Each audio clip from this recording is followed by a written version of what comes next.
Pembunuhan sadis terhadap pasangan suami istri di Palangkaraya, Kalimantan Tengah terjadi pada tengah malam. Pada tubuh kedua korban ditemukan belasan luka akibat senjata tajam. Pemirsa, selain kasus pembunuhan Pak Sutri, selama 1 jam ke depan Realita juga akan menghadirkan berita-berita kriminal pilihan. Bersama saya, Arlista Hadi.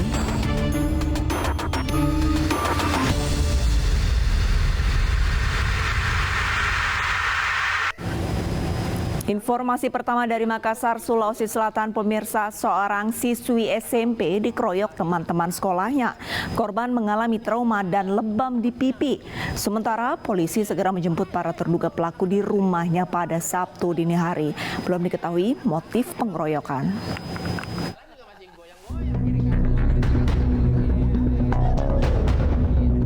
Siswi kelas 3 SMP ini mengalami trauma setelah mendapat penganiayaan dari teman-teman sekolahnya. Korban juga mendapat perawatan medis karena mengalami lebam di pipi. Setelah mendapat laporan dari orang tua korban, aparat Polrestabes Makassar, Sulawesi Selatan melakukan tindakan dengan menjemput satu persatu terduga pelaku pengeroyokan di rumahnya. Keempat terduga pelaku kemudian menjalani pemeriksaan oleh tim penyidik Unit Perlindungan Perempuan dan Anak. Namun, keempat pelajar ini tidak mengaku telah melakukan penganiayaan terhadap korban yang terjadi di Jalan Cendrawasih, Kecamatan Mamajang pada Jumat 23 September. Menurutnya, penganiayaan dilakukan oleh satu orang, sementara korban belum bisa dimintai keterangan. Jadi sudah kita amankan 4 dari beberapa pelaku yang kita duga pelaku dan sudah dalam proses interogasi. Namun karena sampai saat ini korban belum bisa kita ambil keterangan dan belum kondisinya belum begitu fit untuk diambil keterangan, itu menjadi kendala kami untuk menentukan apakah ini masuk kategori 170 atau 351. Polisi masih mengumpulkan alat bukti dan memanggil beberapa terduga pelaku lainnya untuk mengetahui motif dan pelaku penganiayaan.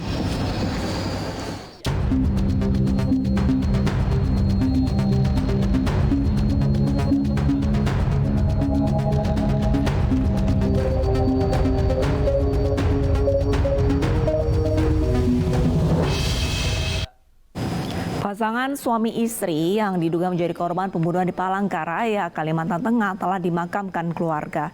Hingga kini polisi masih menyelidiki dugaan kasus pembunuhan pasangan suami istri tersebut.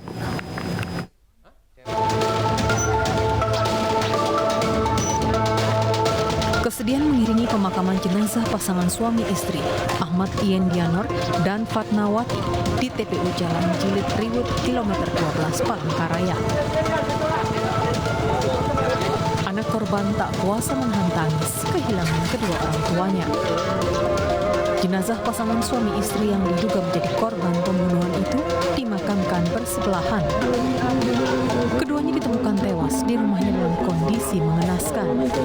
Pada tubuh kedua korban ditemukan belasan luka akibat senjata tajam. Pihak keluarga berharap polisi bisa mengungkap kasus pembunuhan pasangan suami istri tersebut.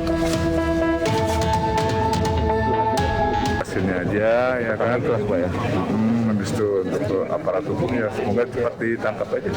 Itu aja ya. Untuk jenazah almarhumah ibu kurang lebih ada 11 luka akibat benda tajam.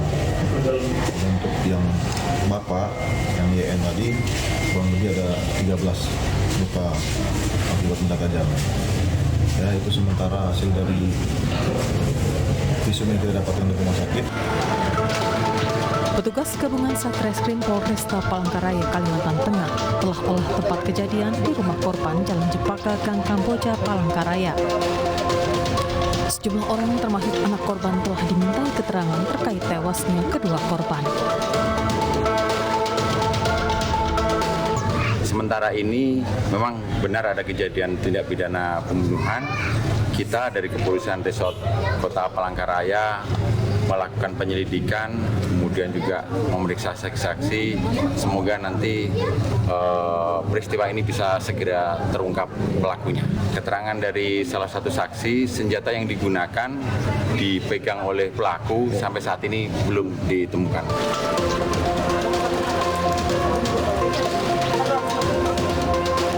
kematian pasangan suami istri di rumahnya di Jalan Cempaka Gang Kamboja, Kota Palangkaraya, Kalimantan Tengah mengejutkan warga. Keduanya ditemukan tewas di kamar berbeda dengan luka di beberapa bagian tubuhnya. Petugas Polresta Palangkaraya mengevakuasi jasad kedua korban ke RSUD Dr. Doris Silvanus Palangkaraya untuk diotopsi.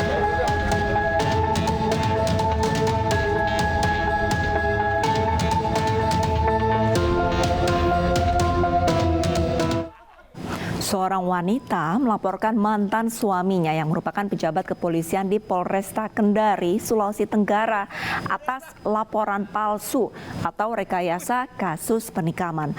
Laporan ini dibuat setelah Sri Wahyuni dinyatakan tidak bersalah oleh Pengadilan Negeri Kendari karena tidak terbukti melakukan penikaman terhadap mantan suaminya.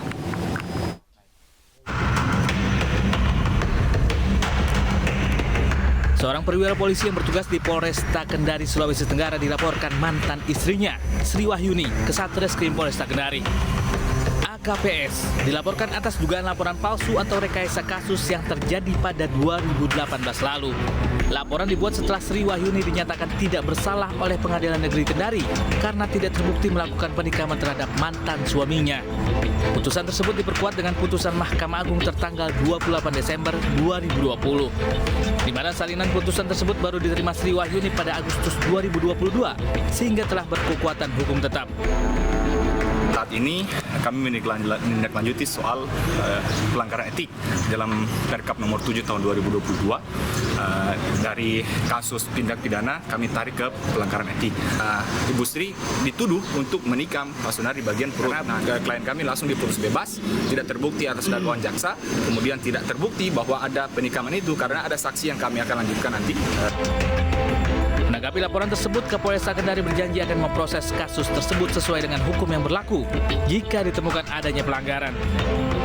Silakan dari pihak keluarga untuk masalah penyidikan ini tidak usah disampaikan kemana-mana, langsung disampaikan kepada saya atau kepada penyidik Satreskrim. Kami akan terima, kami sesuai prosedur, proses progres penyidikannya akan kami sampaikan. Tidak akan kami tutup-tutupi, kami terbuka. Ini rupanya tidak puasan dari pihak wanita atau istri dari yang bersangkutan merasa penyidikan di Polres kami ini dimain-mainkan atau dihambat-hambat. Jadi kami tidak ada niat untuk menghambat semua proses pendidikan siapa saja warga yang melaporkan. Saat ini terlapor AKPS sedang menjalani diklat Polri di Jawa Barat selama 6 bulan.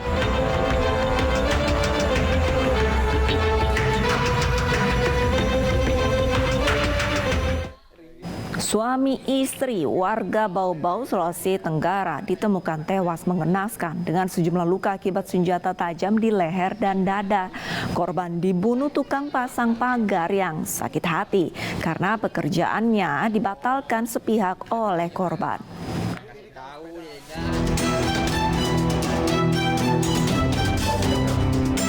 Abdul Rokim, 44 tahun, dibekuk polisi di sebuah rumah kos di Kelurahan Batulo, Bau-Bau, Sulawesi Tenggara. Kuli bangunan ini menjadi pelaku tunggal pembunuhan suami istri yang jasadnya ditemukan bersimbah darah di rumahnya. Pembunuhan terhadap Lamoni dan Nursia di Jalan Pahlawan, Kelurahan Bukit Wolio Indah, terjadi dipicu pelaku yang sakit hati. Berdasarkan keterangan pelaku pada polisi, dirinya tidak terima perjanjian kerjanya dengan korban dibatalkan sepihak. Sebelumnya korban meminta pelaku untuk memasang pagar dan teralis jendela di rumahnya. Namun setelah pelaku membeli material besi menggunakan uang pribadinya, korban justru membatalkannya. Pelaku kemudian menganiaya pasutri tersebut hingga tewas dan kabur dengan membawa ponsel serta sepeda motor korban. Pelaku terancam pasal pembunuhan berencana dengan ancaman penjara seumur hidup atau hukuman mati. Motifnya sakit hati. Jadi sakit hati, ya kesal karena korban menjanjikan untuk tender pembuatan pagar rumah, kemudian jendela juga trali. Nah, sementara pelaku ini sudah belanja ya, dengan kemampuan sumber daya sendiri dan pengakuan pelaku sampai di PLN hutang lah. Nah, puncaknya ketika konfirmasi awal bahwa tendernya dibatalkan secara sepihak dan dialihkan kepada orang lain. Nah, kemudian pada saat konfirmasi kedua inilah pelaku sudah ada niatan. Kalau sampai tidak didilkan, kembali dipastikan tidak deal, akan saya. Sebelumnya jasad Lamoni dan Nursiah ditemukan tergeletak di dapur rumahnya.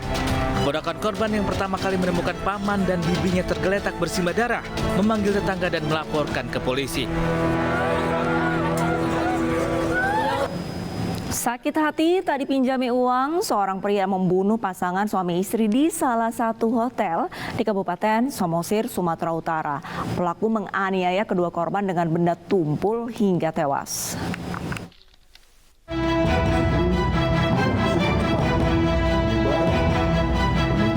Pelarian Marwan alias Beko berakhir setelah berpindah-pindah tempat persembunyian. Beko ditangkap petugas gabungan di Kota Tebing Tinggi saat hendak kabur menggunakan bus tujuan Pekanbaru. Pria ini tega membunuh pasangan suami istri, yakni Jimmy Gultom dan Heni Kartini. Pelaku mengakhiri hidup kedua korban di salah satu hotel di Jalan Besar Simanindo, Kecamatan Simanindo, Kabupaten Samosir. Sakit hati yang melatar belakangi pelaku membunuh kedua korban. Pelaku kesal karena diejek dan ditolak saat ingin meminjam uang kepada korban. Pelaku menganiaya korban dengan martil hingga tewas. Setelah beraksi, pelaku mengambil uang dan sepeda motor milik korban. Motif yang dilakukan oleh tersangka M alias B adalah karena sakit hati. Menurut keterangan tersangka bahwa ianya sakit hati karena pernah meminjam uang kepada korban, namun korban menolak dan mengejek sehingga dia sakit hati tersinggung, kemudian merencanakan pembunuhan terhadap kedua korban. Untuk mempertanggungjawabkan perbuatannya, Beko dijerat pasal 340 KUHP tentang pembunuhan berencana. Ia terancam hukuman pidana mati atau penjara seumur hidup. Pemirsa, pelaku kejahatan tidak selamanya bisa bersembunyi dan menghindar dari hukum karena tidak ada bangkai yang tidak tercium. Jangan kalahkan logika untuk melampiaskan emosi karena akan berakhir di balik jeruji besi.